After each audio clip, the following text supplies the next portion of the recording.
like for you to do before you come into class on Thursday is to practice those genetics problems online, okay? Then I have them grade yourself. The more you do them, the better and easier it's going to be on the exam, all right? I promise you. If you don't, then if you've never done genetics in the past, it'll be a challenge. It's worth 16 points on this exam, okay? So if you could have that done before you come in on Thursday, that's awesome. We're gonna actually do a little bit of genetics today to kind of give you a little bit of the flavor, okay? Next week, I'm going to move the evolution lecture to Tuesday. We'll get through most of it, okay? That's a 2-lecture day, okay, because I got videos and stuff to show you. And then, so next Thursday is gonna be the review for exam number 3, okay? Exam number 3, remember homework will be due the Monday before your exam, and 2 weeks from today, okay?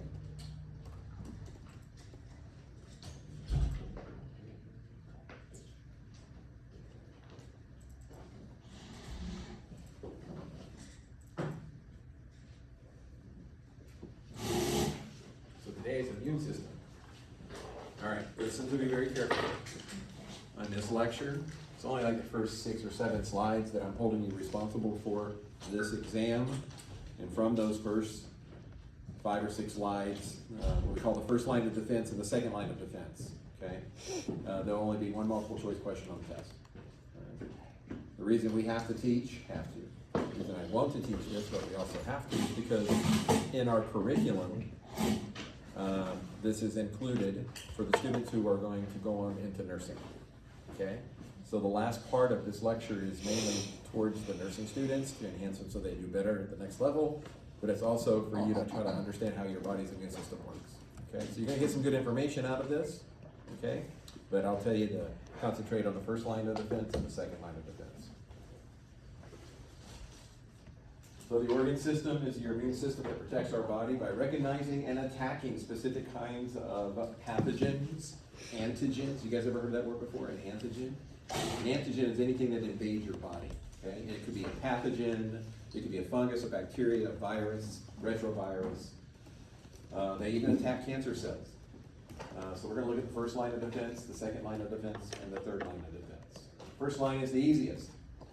Your skin. Hey, is your skin waterproof? Yeah. Yes. Why was there any thinking on that? I don't. You don't jump in the water and like, swell up because all the water's rushing in and you're gonna hemolysize and explode, right? So your skin and your chemical defenses like sweat, wax, oils, your digestive juices below pH, respiratory system, your mucus and the hair in your nose, all of these things are what you call your first line of defense, okay? But when you get, like, anybody ever stepped on like a tack or got a splinter in them? Have you breached that first line of defense now? Yes, that's the second line of defense we'll talk about next. But right now, I kind of want to talk to you a little bit about the lymphatic system. Now, our circulatory system, which is the heart and the arteries and the veins, right? That's kind of like Los Angeles freeway system, right? The 10, the 10, the 60, the 5, the 405, right? The 15, right? The lymphatic system is kind of like all our secondary streets, right? They don't carry blood, they carry lymphatic solution or fluids. And in that lymphatic fluids are your white blood cells, okay? Specifically B cells and T cells, but your other white blood cells kind of hang in there as well, okay?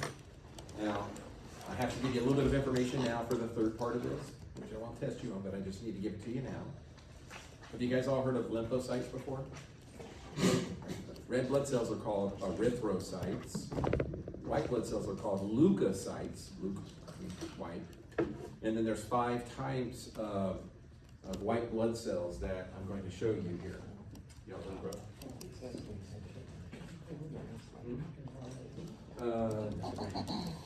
I say it before I do it. You sure? You want to take pictures for all of them? Thank you.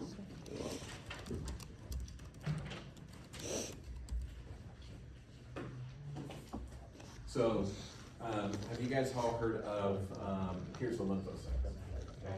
Have you guys heard of B cells and T cells? Have you guys all heard of that before? So your lymphocytes all right, are a type of, one of the 5 general types of white blood cells. And you have B cells, B lymphocytes, which make antibodies. And then you have T cells, and they come in different varieties, but the one we're gonna talk, there's 2 of them we're gonna talk about. Helper T cells and cytotoxic T cells, or killer T cells, okay? Why are they called B cells and T cells?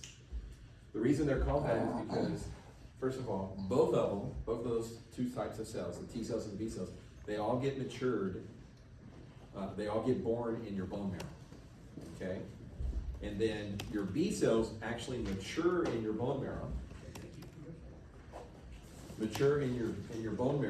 right? And then travel to your lymph nodes, okay? Which are all located here and here. You guys all been to the doctor, they're feeling your neck, see if your lymph nodes are swollen. If they're swollen, that means you got an infection going on in your body's fighting, okay? So B cells are called B cells because they're born in the bone marrow and they mature in the bone marrow. T cells are called T cells because they are born in the bone marrow, but before they mature, they travel to this gland right above your heart, which is called the thymus gland, okay? The thymus gland. Thymus, hence the T cells, okay? And once they mature, then they migrate to your lymph nodes.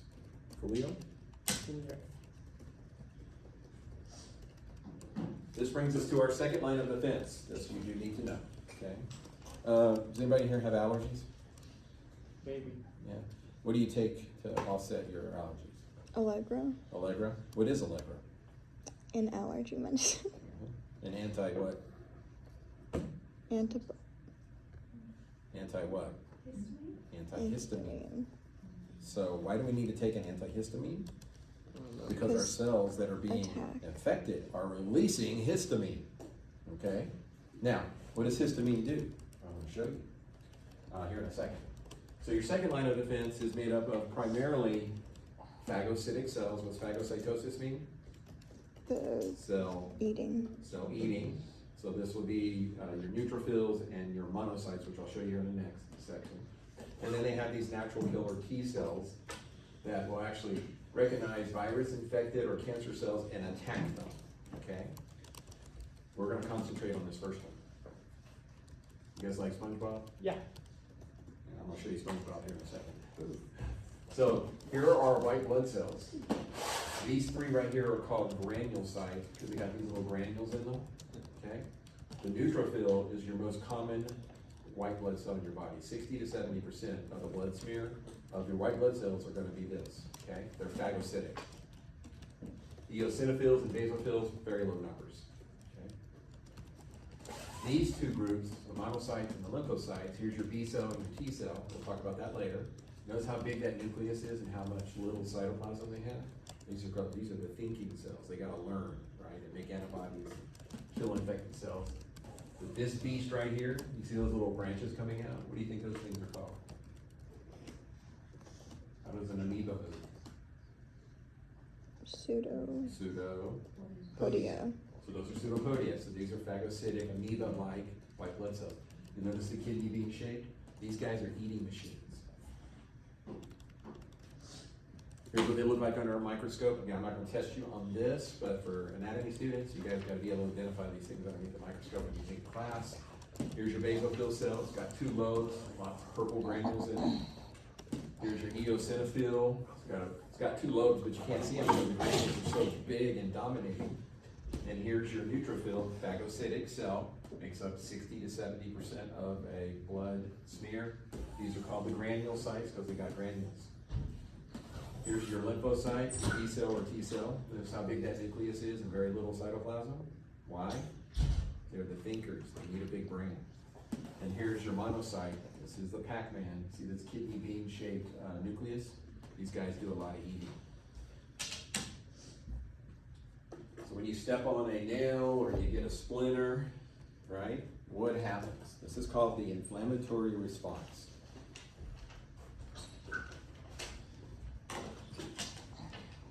So here's your splinter. Obviously it damages the tissue that's moving down here.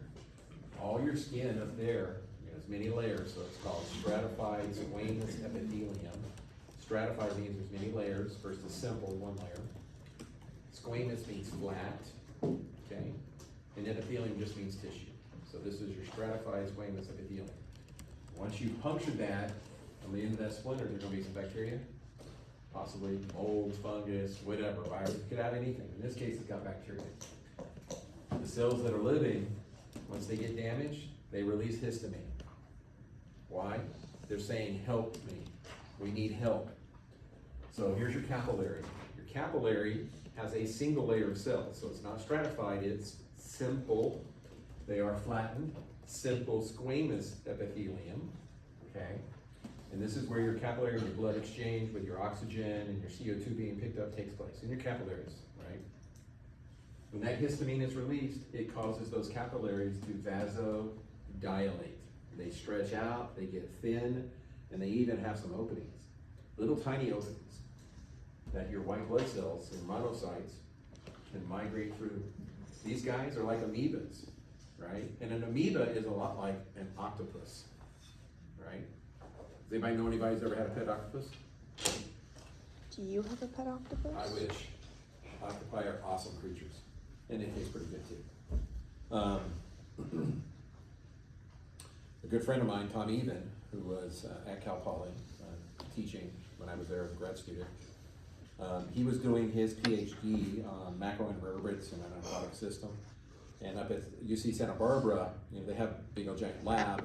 You know, grad students have their experiments, their controlled experiments in these aquariums, right? But there was one kid in there studying the fish, some sort of fish species. And every time he'd come in the lab, his fish would disappear or be reduced in numbers. He thought some other grad student was messing with him. They got really pissed off, so they set up a camera. It turned out to be an octopus from another grad student's project. And this cage he had, or this aquarium he had in, had this little tiny hole about that big. This octopus would, at night, squeeze through that little hole, go down on the ground, go all the way up, go into his cage and eat his damn fish, then go right back home every night, right? So you can see how these white blood cells are kind of like octopi. They can squeeze through little tiny holes. They go up here, they're attracted to the histamine, we're calling them there, and of course they start to eat the bad stuff, the bugs. But eventually it's going to heal, right? But when it heals, they're no longer releasing histamine. What happens to the capillaries? They vasoconstrict. Have these white blood cells sacrificed themselves for the greater good? The answer is yes. And you guys already know this. You guys ever like found a splinter on you that you didn't know and you squeeze it and all that white pus come out? What is that? White blood cells. It's a bunch of white blood cells, right? And other interstitial fluids that are squeezing in, right? When you get a zit, it's the same thing. Why do we get zits? Do anybody know? Clogged pores. Well, why are your pores clogged? Bacteria. Well, the bacteria are everywhere. They're flying, they're on the desk, right? But here's what happens. You get up in the morning, take your shower, you do your thing, you come to class, and it's a lecture you may not be, so excited about, so what do? You put your hands on your face. The oils on your hands are different than the oils on your face. So you guys know what a petri dish is? Right? You got a little petri dish, you got a little bit of nutrients, and let it solidify, and you put the bacteria on it, and you put the lid on it, they grow. Well, what are you doing when you put the oil on top of your pores, which has the bacteria there? Are you creating your own little petri dishes? Yes. The cells get obviously irritated, they release histamine, white blood cells go there, and you end up with a zit, right? If you don't pop the zit, then it turns into a blackhead, right? Because all that stuff starts to solidify. You guys understand? Okay. This is the second line of defense. This is it in terms of what I'll ask you on my exam, okay? And there'll be one question on the final too. Everybody understand? You can narrow down what I'm going to ask you because it's right off the homework and the review sheet. All right? Any questions? Oh, I got to go back here real quick.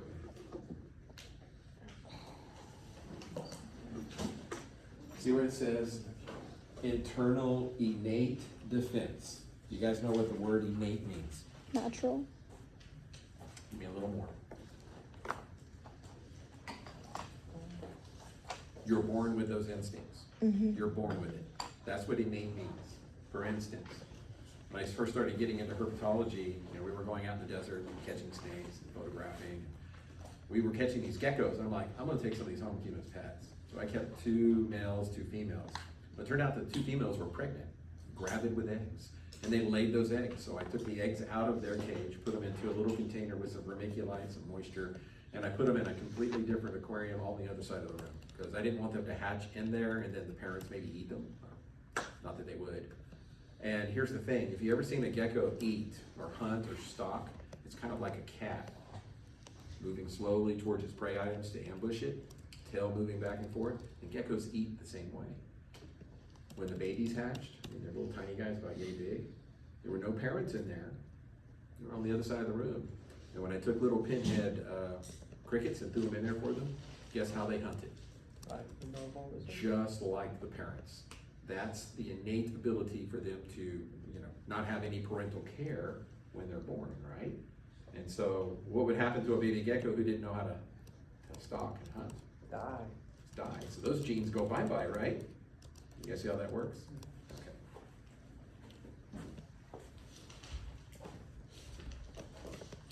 All right, the third line of defense. It's gonna go relatively quickly. This is what it says there, internal adaptive immunity. That means we have to train and teach ourselves what to do, right? What's the easiest way to train our white blood cells, our B cells, to be ready for, I don't know, a virus?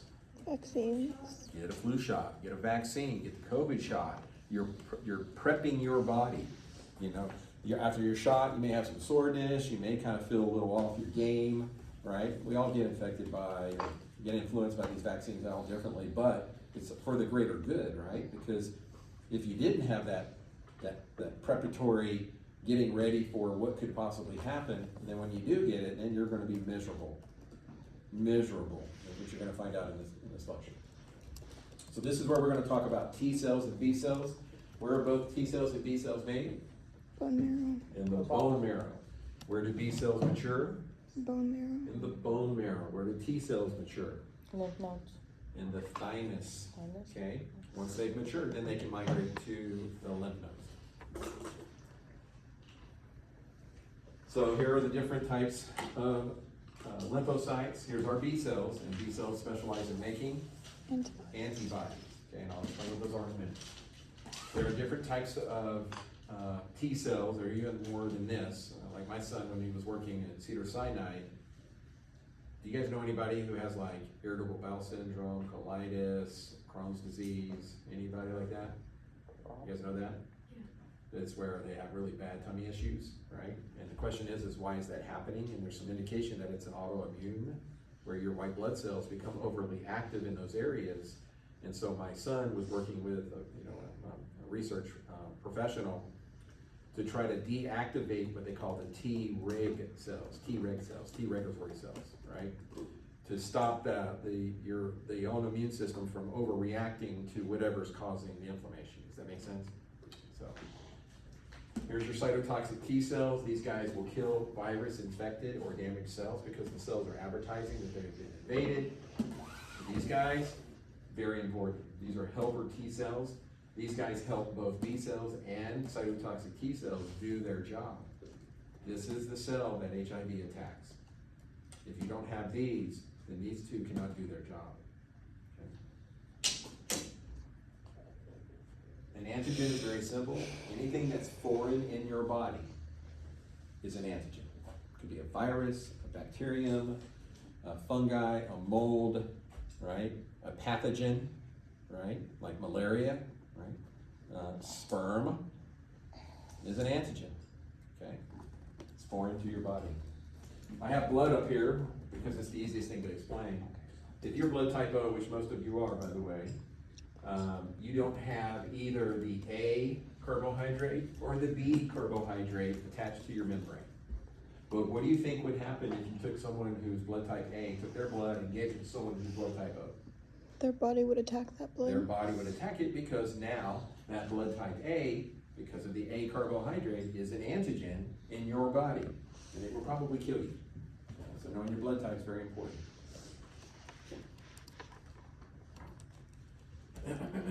So when you take a look at B cells are the ones that make antibodies for the antigens. So you have a whole bunch of these B cells that you've got through your mom and dad, right? You're gonna get some of these things when you're breastfeeding your baby, right? You also get some through the uterine placental interchange. But in the end, do you want your kids to get sick? Yes. You don't want them to die, but you want them to get sick so they can start building up their immunity. If you're kept in exclusion, right? Like kids of today very rarely go out and play in the dirt. I lived in the dirt, right? So, and I'm a teacher, and I'm a turtle biologist, right? So I deal with wildlife and I deal with students. So and I've had kids. I've been infected with pretty much everything, right? So I like to think I have a relatively good immune system. So what's gonna happen here is on the outside is we have these little receptors, and if they happen to join with something that's not supposed to be there, it tells this cell that, hey, we need to make antibodies to fight this off. Okay, I'll show you this in a little more detail in a second. Here's a cytotoxic T cell. This cell is one of your body cells, and it's been invaded with the antigen. It will take fragments from that antigen and express it, and then the T cell will come up, and the cell's basically saying, I'm infected, come kill me. And so this thing will come and attach to it, and it will destroy that cell. Okay. I got more to talk about this stuff here in a second. Antibodies are made by B cells, okay? And once they've been released by those B cells, they're gonna go out and they're going to attach either, in this case, the bacteria. You know, you guys have all seen the spike proteins on a COVID molecule, right? Well, when your body's making the antibodies appropriate for that spike protein, here's your spike protein sticking out. The antibodies are traveling around and then they grasp on.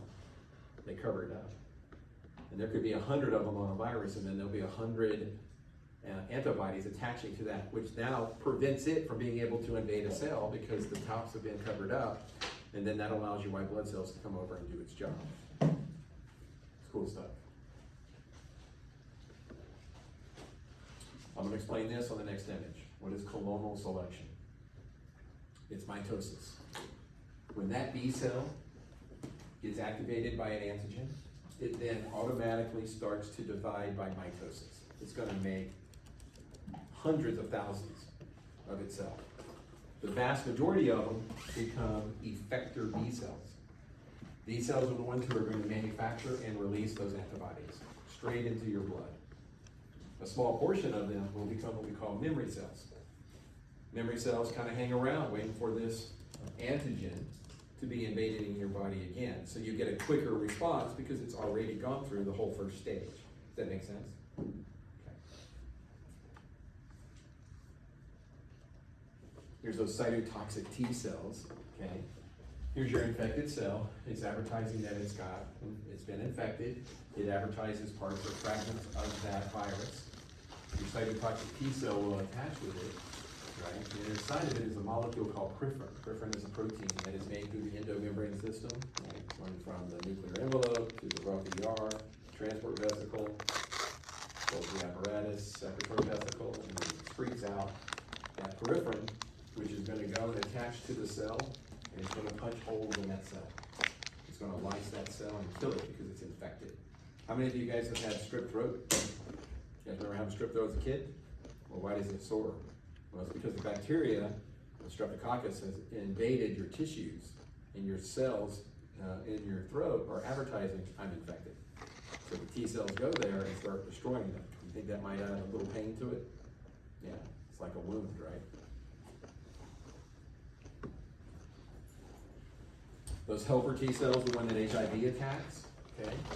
Here's a phagocytic cell. It could be a macrophage, monocyte, neutrophil. It ate something, and they're like, hey, we've never seen this before. So we'll go to a helper T cell and give it what that antigen looks like. And then that can go to the B cell and say, hey, you need to make antibodies for this. Or it can go to a T cell and say, hey, you need to be looking for this. These cells are infected. How important is this cell? Very, very important. Again, that's the one that HIV attacks.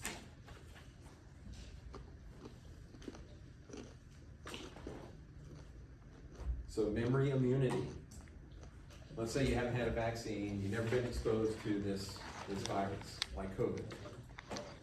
How many days, and here's exposure, how many days does it take before your body starts to make antibodies? In this case, 7 days. right? Could be even a little bit longer, right? Depends on how much you've been infected with, right? But then it starts making antibodies. But here's when you're officially better, right? Because it stopped making them. How long did it take for you to heal? Almost a month, right? 4 weeks, right? So what do you think happened? Well, you guys know what happened. What happened to people who didn't get vaccines for COVID? How long did it take their bodies to start manufacturing stuff? How many of them died? Millions. Millions. And I think the 1.3 or 1.4, which they're estimating killed, that's the numbers that they have of people actually died from COVID because they know they died from COVID. But, you know, I have my mom and dad, they're 80, gonna be 81 and 79, right? They live by themselves. And people didn't hear from their parents for a while, and they went to go check on them, and they find them both dead inside. Do you think that the hospitals had enough room to do autopsies on them and to determine what killed them? No. So how many people really died from COVID is a lot higher than what we know, what we've been told, okay? Then here, what if you get exposed to that virus again? Well, you have your memory cells. They kick in. Look at the amount of antibodies being produced now. So the first time you get sick, you'll be sick for maybe, 2 to 3 weeks, right? Initially you got that week where you're like, I feel something coming on, right? It starts to build. Then you get the full-blown sickness, right? Where you're puking, temperatures, whatever. And then you slowly heal because your antibodies finally take off, right? The next time you get infected with that virus or that bacteria, whatever it is, you may only be sick for a week, right? And it may not be as drastic. The third time you get infected with it because of the memory cells, that you may only have the 24-hour flu bug. Right? You see how that works? I can remember going to Vegas when I first moved to California and I joined the bowling league. We'd always go to Vegas like 2 or 3 times a year. I got sick every time. Something. But now when I go to Vegas, I don't get sick anymore. Why is that? Because I've already been sick by all this crap, right? When you see those little old ladies and playing the penny machines, with 2 cigarettes in their mouth, they probably have the best immunity of anybody, right? Because they've been infected with everything.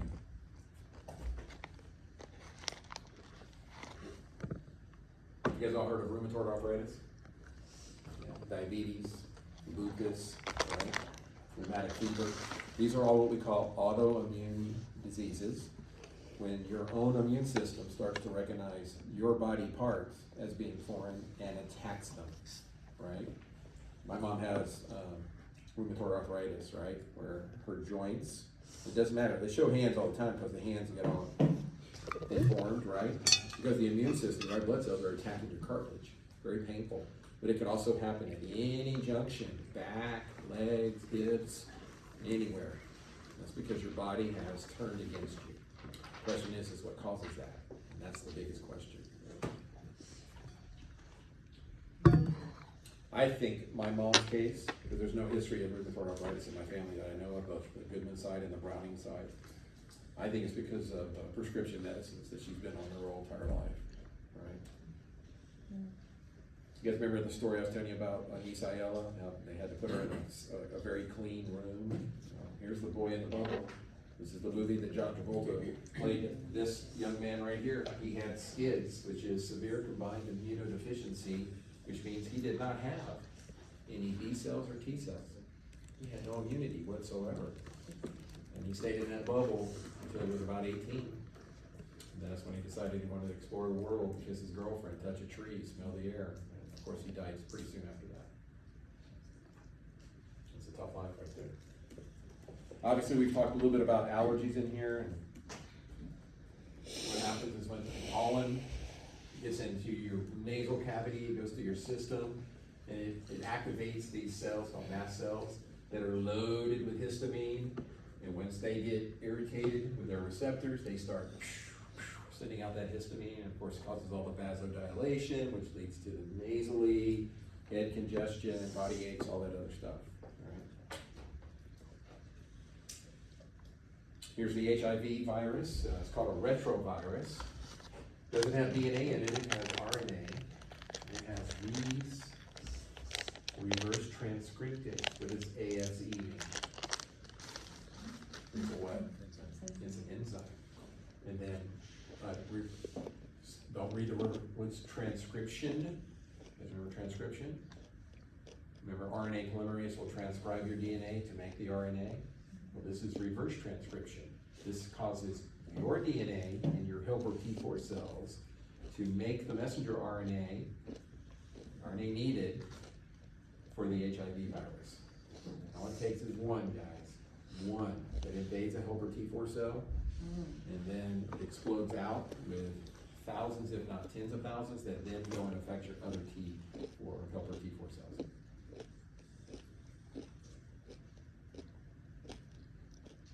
So immunity is very important. Immunity is lacking in children. They have to build it, right? And what happens as you get older? Better me. I mean older, like in your 60s, 70s, 80s, your immune system starts to collapse, right? So you have to be really careful once you get to a little bit older than me. Immunity is resistance to specific invaders, those antigens. Vaccinations, ladies and gentlemen, are the best route, okay? Active immunity is to catch the antigen. Catch the flu bug, catch whatever is going around and just deal with it, build your own immunity, right? A lot of people who didn't want to do the vaccine, the messenger RNA vaccines for COVID, just decided, I'm gonna catch it, just deal with it. A lot of them survived, but a lot of them also died, right? So it's a big risk, you know, big risk. Did you guys know, anybody here ever had chickenpox? So a few of us did, but you'll notice the vast majority of our young people don't have chickenpox, right? Because you now have a vaccine to prevent that, right? When I was a kid, the parents in our neighborhood would have chickenpox parties. Why is that? So they all Hey get everybody, my kids got chickenpox, come on over. They bring their kids, so they wanted to catch chickenpox. We didn't have a vaccine back then. They just wanted to get it over with because eventually you were going to get chickenpox. And I can't remember, it's either on this side or this side. I got a scar on my face from chickenpox. Yeah. What about shingles? Okay, shingles. So when you get infected with chickenpox, chickenpox is a virus and it's related to the herpes virus. It's a herpes virus. It's not the one that gives herpes simplex 1, 2, or 3. It's a different type of herpes virus. But when you get herpes, guys, you carry it for life. It doesn't go away, right? And so, as you get older, stress, probably some other things, can re-flame the chickenpox virus, which we call shingles. So older people have a tendency to get those shingles. I got shingles a week after my second COVID shot. I did the Johnson & Johnson first, and then I went to, what's the other one? I can't remember the other one. I've done the other one since then. But anyways, like a week afterwards, I got a rash right here on this side of my body. I'm like, that's weird. And then you can see little tiny dots in a straight line going towards my back. And of course, we couldn't go in and see the doctors because of COVID, so we had to do this online. And she's like, yeah, you've got shingles. Luckily, mine was a very small case, but I've had friends where their whole back on one side is nothing but a giant hive. It burns, it's a very excruciating pain, right? So about 6 months after that, I'm like, I'm getting my shingles vaccine. So I got the first one, no problem. Man, that second one kicked my butt. I mean, it was like 95 degrees outside, but I had like 3 or 4 blankets on me because I had the chills. I couldn't stop shaking, right? But apparently now I'm vaccinated for shingles, which is good, so active immunity is either to catch it or get a flu shot, right? Get a vaccine. Passive immunity, this is mommies, future mommies, this is important for you. Your babies, when they're breastfeeding, get your antibodies. Okay, you can also get antibodies from you through your uterine placental interchange. Okay, my wife breastfed for 1 year. She had a breast pump, every lot of good stuff, right? My kids were not sick for the whole first year. But as soon as we stopped breastfeeding them, okay, like I was breastfeeding, I would participate. Then they were given cow's milk, right? When